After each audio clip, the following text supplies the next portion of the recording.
Hello guys, big pass வீட்டுக்குள்ளே சௌந்தர்யா அப்படிங்கிற ஒரு கேரக்டர் பார்த்துருப்பீங்க. அவங்க இருக்கிறதுலே மோஸ்ட் இரிட்டேட்டிங் பிஹேவியர் பண்ணக்கூடிய ஒரு ஆள் தான் அவங்க. அதே மாதிரி நேத்திக்கு வந்து மஞ்சரியை பற்றியும் அதே மாதிரி நம்ம ஜாக்லினை பற்றி ரொம்ப கேவலமாக வந்து பேசியிருந்தாங்க. என்ன பேசியிருந்தாங்க அப்படின்னு பார்த்தீங்கன்னா, இப்போ மஞ்சரிக்கு வந்து அடிபடும் போது கை வந்து பயங்கரமாக மாட்டிட்டு உள்ளே லாக் ஆகிருக்கு. அந்த லாக் ஆகிட்டு இருக்கக்கூடிய கையை வந்து இன்னும் வந்து அன்ஷிதா அவர்கள் வந்து அழுத்துறாங்க. கை வலிக்குது வலிக்குது வலிக்குது அப்படின்னு வந்து சொல்லி கத்துறாங்க. ஆனால் சௌந்தர்யா வந்து இதுக்கு கொடுக்கக்கூடிய கமெண்ட்ரி என்னவா இருக்குது அண்ட் பக்கத்தில் விஜய் விஷால் கிட்ட என்ன சொல்கிறாங்க தெரியுமா? இல்லை அவன் நடிக்கிறா, அப்படியெல்லாம் ஒன்றும் லாக் ஆகலை, அன்ஷிதா வந்து சொன்னா, ஆனால் சும்மாவே நடிக்கிறாங்க, நடிக்கக்கூடிய ஆள் தான், பண்ணக்கூடிய ஆள் தான் மஞ்சரி அப்படின்னு வந்து சொல்கிறாங்க. இன்னொரு பக்கம் ஜாக்லின் அவர்கள் மேலே காலு மேலே வந்து அன்ஷிதா அவர்கள் வந்து விழுந்த மாதிரி ஒரு சீன் வந்து இருந்தது. ஸோ அதனால் ஜாக்லின் வந்து ஒரு மாதிரி மயக்கமாகிற நிலைமைக்கு வந்து போயிட்டாங்க.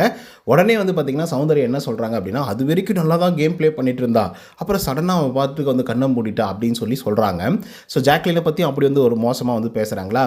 அப்புறம் ராணுவை பற்றி உங்களுக்கு நல்லா தெரிஞ்சிருக்கும். அவர் கையில் வந்து இன்ஜுரி ஆகிருக்கு. ஸோ அதனால் அவர் விளையாடுவாரா விளையாட மாட்டாரா அப்படிங்கிற லெவலுக்கே வந்து பார்த்திங்க அப்படின்னா இருந்துகிட்ருக்காரு. ஸோ அப்படி இருக்கக்கூடிய ஒரு ஆளை வந்து அவன் வந்து சத்தியமாக சொல்கிறான், அவனை வந்து நம்பவே முடியாது, அவன் நடிக்கிறான், அவன் உண்மையாகவே நடிக்கிறான், அவனுக்கு வந்து ஒன்றும் ஆகலை, நான் பார்த்தேன், அவனுக்கு ஒன்றுமே ஆகலை அப்படின்னு சொன்னாங்க. அதுக்கப்புறம் ஹாஸ்பிட்டலுக்கு போயிட்டு வந்தாங்க. அதுக்கப்புறமும் அதே மாதிரி தான் வந்து சொல்லிட்டு இருந்தாங்க. சரி, என்னடா இந்த பொண்ணு இவ்வளோ ஒஸ்ட்டாக இருக்குது அப்படின்ற மாதிரி வந்து தோணுது. ஸோ இது ஒரு பக்கம் வந்து போயிடலாம், ஓகேங்களா. நைட்டு வந்து ஒரு விஷயம் வந்து நடந்திருக்கு. அது என்ன அப்படின்னு பார்த்தீங்கன்னா, ரயான் கிட்ட சௌந்தர்யா வந்து ஒரு விஷயத்தை வந்து சொல்கிறாங்க. அந்த விஷயம் என்ன அப்படின்னு பார்த்தீங்கன்னா, ஜாக்லினை பற்றி ரொம்ப மோசமாக வந்து பேசிக்கிறாங்க. அந்த பிஎஃப் அப்படிங்கிற ஒரு வார்த்தை யூஸ் பண்ணுறாங்க. அந்த பிஎஃப் அப்படின்னா எனக்கு வந்து புரியல. மேபி பேட் ராயல் ஃப்ரெண்ட் அப்படின்னு சொல்லிட்டு சொல்கிறாங்களா அப்படின்றது நமக்கு வந்து புரியல. ஸோ எதுக்காக சொல்கிறாங்க அப்படின்னு பார்த்தீங்கன்னா, ஜாக்லின் வந்து ஏன்டா இப்படிலாம் பண்ணுறா, அப்படியே அப்புண்டமாக திருதுடா, எனக்கெல்லாம் வந்து சுத்தமாக ஏற்றுக்கவே முடியலடா, நம்ம பேசினாலே அவள் அதை ஏற்றுக்கவே மாட்டேங்கிறாடா, அவள் வந்து சில நேரங்களில் நமக்கு சாதகமாக பேசினா ஓகேன்றா, வேறு மாதிரி பேசிட்டா அது வந்து ஓகே நாட் ஓகே அப்படின்ற மாதிரிலாம் பேசுகிறா அப்படிங்கிற மாதிரி சௌந்தர்யா சொல்கிறாங்க. ரயானும் அதை தான் ஃபீல் பண்ணுறாப்புல, அவரும் அதை தான் வந்து சொல்கிறாருன்னு வச்சுக்கோங்க. இப்போ ஜாக்லினை பற்றி நான் வந்து டிஸ்கஷனுக்குள்ளே வரவே இல்லை. ஆனால் இவங்க எல்லாருமே ஒரே கேங்கில் இருந்த ஒரு ஆள் தான். இப்போ பிரச்சனை இருக்குது, உன் மேலே ஒரு ப்ராப்ளம் இருக்குது அப்படின்னா போய் சொல்லலாம், ஒன்று. இரண்டாவது என்னென்னா, இவங்க சௌந்தர்யா அவர்கள் வந்து மற்ற கண்டஸ்டன்ட் வந்து வலிக்குது, கஷ்டமாக இருக்குது, என்னால் முடியல அப்படின்னு சொல்லும்போது எப்படி இவங்களால் இப்படி ஒரு கமெண்ட்ரியை வந்து கொடுக்க முடியும் அப்படின்னு சொல்லி என்னால் புரிஞ்சிக்கவே முடியல. இப்போ இந்த மாதிரி ஒரு கமெண்ட் வந்து பாஸ் பண்ணுறாங்க, சரிங்களா, ஒன்று. இரண்டாவது விஷயம் என்ன அப்படின்னு பார்த்தீங்கன்னா, மஞ்சரி கிளியராக ஒரு ஸ்டேட்மெண்ட்டை வந்து நேற்று எபிசோடில் வந்து சொல்லியிருப்பாங்க. அந்த ஸ்டேட்மெண்ட் என்ன அப்படின்னு பார்த்தீங்கன்னா, அருணுக்கு அடிப்பட்டா, ஐயோ அருணுக்கு அடிபட்டுருச்சு, வாங்க வாங்க வாங்கன்னு கூப்பிட்றாங்க. அன்ஷிதாவுக்கு அடிப்பட்டா, ஐயோ அன்ஷிதாவுக்கு அடிபட்டுருச்சு, வாங்க வாங்க அவங்களுக்கு வலிக்குதுன்னு சொல்கிறாங்க, விட்டுருங்க விட்டுருங்க அப்படின்னு வந்து சொல்கிறாங்க.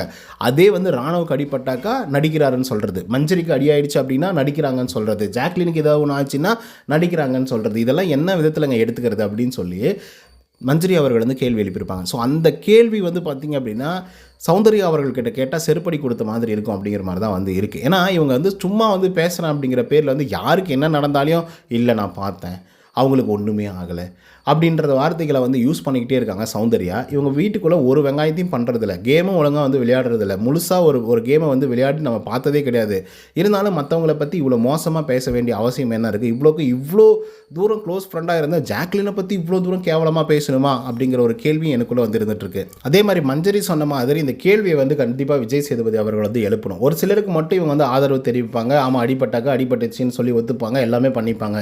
மற்றவங்க வந்து கை வலிக்குது, கால் வலிக்குது, வயிறு வலிக்குது, அது வலிக்குது, இது வலிக்குது, என்னால் முடியல அப்படின்னு சொன்னால் இவங்க வந்து ஏற்றுக்க மாட்டாங்களாம். கேட்டாக்கா அவங்களாம் நடிக்கிறாங்க, ஏன்னா பண்ணக்கூடிய ஆள் தான், ஜாக்லினும் அந்த மாதிரி நடிக்கக்கூடிய ஆள் தான், மஞ்சரியும் அப்படி பண்ணக்கூடிய ஆள் தான் அப்படின்னு சொல்லி கேவலமாக ஒரு பிராண்டிங்கை வந்து சௌந்தர்யா அவர்கள் வந்து பண்ணுறாங்க. சரி, இவங்க ரெண்டு பேர் மட்டும் தான் பண்ணாங்க அப்படின்னா ராணுவ மேலேயும் அதுதான் வந்து பண்ணாங்க. அது அவங்களுக்கே பேக் ஃபயர் ஆகிடுச்சு.